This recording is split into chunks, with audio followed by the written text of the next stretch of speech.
யோசிக்கிற விதத்தையே மாத்தக்கூடிய 2 சூப்பரான ஐடியாஸ் பத்தி பார்க்கலாம். இதெல்லாம் த சைக்காலஜி ஆஃப் மணி அப்படிங்கிற புக்ல இருந்து எடுத்ததுதான். சரி, முதல்ல ஒரு கேள்வியோட ஆரம்பிக்கலாமா?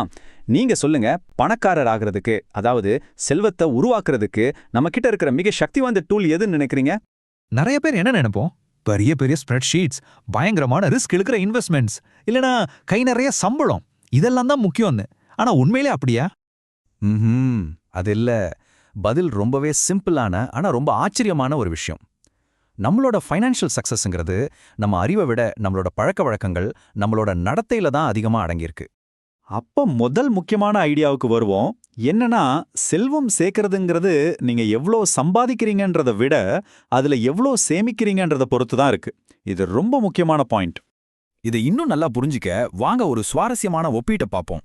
1970களில் நடந்த எண்ணெய் தட்டுப்பாடு பத்தி உங்களுக்கு தெரியுமா? அப்போ அந்த பிரச்சனையை எப்படி சமாளிச்சாங்கன்னு தெரியுமா? புதுசா எண்ணெய் கிணறு தோண்டி மட்டும் இல்ல, ஏன்னா அது நம்ம கையில இல்ல. அதுக்கு பதிலா நாம பயன்படுத்துற ஆற்றலை ரொம்ப திறமையா பயன்படுத்த கத்துக்கிட்டோம். இது முழுசா நம்ம கட்டுப்பாட்டுல இருந்த ஒரு விஷயம். ஒரு உதாரணத்துக்கு சொல்லணும்னா, அமெரிக்காவில் 1950ல் பயன்படுத்தினதை விட இப்போ $1 ஜிடிபிக்கு 60% கம்மியாக தான் ஆற்றலை பயன்படுத்துறாங்க. பாருங்க எவ்வளோ பெரிய முன்னேற்றம். இப்போ இதை நம்ம பணத்தோட ஒப்பிட்டு பாருங்க. அதிக ரிட்டர்ன்ஸ் தேடி முதலீடு பண்றதுங்கிறது புதுசா எண்ணெய் கிணறு தோன்ற மாதிரி. அதுல நிச்சயத்தன்மை கம்மி.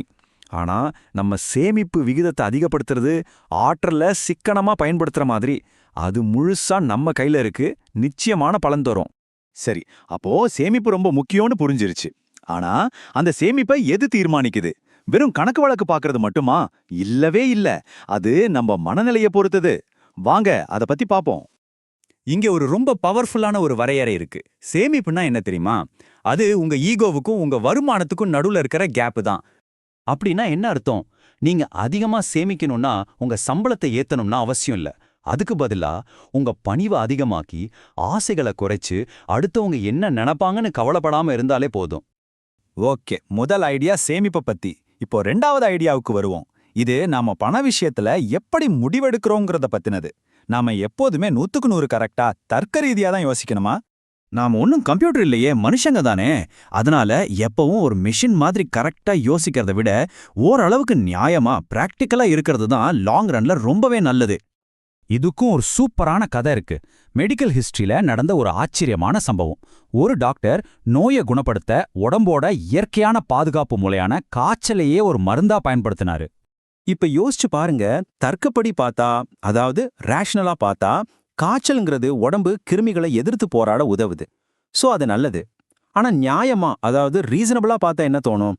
ஐயோ, உடம்பெல்லாம் வலிக்குதே, காய்ச்சலை எப்படியாவது நிறுத்தணும் தான் தோணும் இல்லையா? சரியா? இதே லாஜிக் தான் நம்ம பண விஷயத்துக்கும் பொருந்தும். எது 100க்கு 100 தர்க்கப்படி சரிங்கிறத விட எது நம்மளால நிஜ வாழ்க்கையில தொடர்ந்து செய்ய முடியுங்கிறதா ரொம்ப முக்கியம். நோபல் பரிசு வாங்கின ஹாரி மார்கோவிட்ஸ்கே இதை ஒத்துக்கிட்டார். அவர்தான் மாடர்ன் போர்ட்ஃபோலியோ தியரியோட முன்னோடி. அவரே என்ன சொன்னார் தெரியுமா? நான் என் பணத்தை முதலீடு செய்தது அதிக லாபம் பார்க்கறதுக்கு இல்ல, பின்னால வருத்தப்படக்கூடாதுங்கிறதுக்காக தான் அப்படின்னு.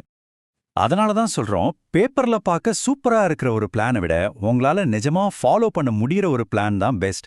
ஏன்னா மார்க்கெட்ல எவ்வளோ காலம் நீடிச்சு இருக்கீங்களோ அந்த அளவுக்கு ஜெயிக்கிறதுக்கான வாய்ப்பு அதிகம்.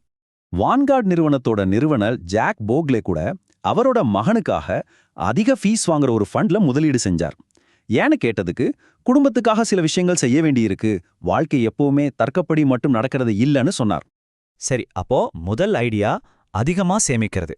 2வது ஐடியா நியாயமான முடிவுகளை எடுக்கிறது. இந்த ரெண்டும் சேரும்போது அது எப்படி உங்களுக்கு ஒரு பெரிய நிதி சுதந்திரத்தை கொடுக்குதுன்னு இப்ப பார்க்கலாம். இன்னைக்கு நாம வாழ்ற இந்த உலகம் பயங்கரமா கனெக்ட் ஆயிருக்கு. அதனால வெறும் புத்திசாலித்தனத்தை மட்டும் வச்சுக்கிட்டு ஜெயிக்கிறது ரொம்ப கஷ்டம். உங்களோட உண்மையான போட்டி, உங்க உண்மையான அட்வான்டேஜ் என்னன்னா அது ஃப்ளெக்சிபிலிட்டி தான், அதாவது நெகிழ்வுத்தன்மை. அதுதான் உங்களுக்கு நல்ல வாய்ப்புகள் வரும் வரை காத்திருக்க, புதுசா ஒரு விஷயத்தை கத்துக்க, இல்லைன்னா உங்க பாதையை நீங்களே மாத்திக்கிறதுக்கான சுதந்திரத்தை கொடுக்குது. இந்த கண்ட்ரோல் எப்படி கிடைக்கும்? நம்மளோட முதல் ஐடியா சேமிப்பு. அதை எப்படி தக்க வைக்கிறது? நம்ம 2வது ஐடியா நியாயமா இருக்கிறது. இதுதான் உங்க செல்வத்தோட உண்மையான, கண்ணுக்கு தெரியாத ஆனா ரொம்ப சக்தி வாய்ந்த ஒரு ரிட்டர்ன். அப்போ கடைசியா உங்ககிட்ட ஒரு கேள்வி. நீங்க வச்சிருக்கிற ஃபினான்ஷியல் பிளான் ஒரு எக்ஸல் ஷீட்டுக்காக செஞ்சதா இல்ல நிஜமான உணர்ச்சிகள் உள்ள நியாயமா யோசிக்கிற உங்களுக்காக செஞ்சதா?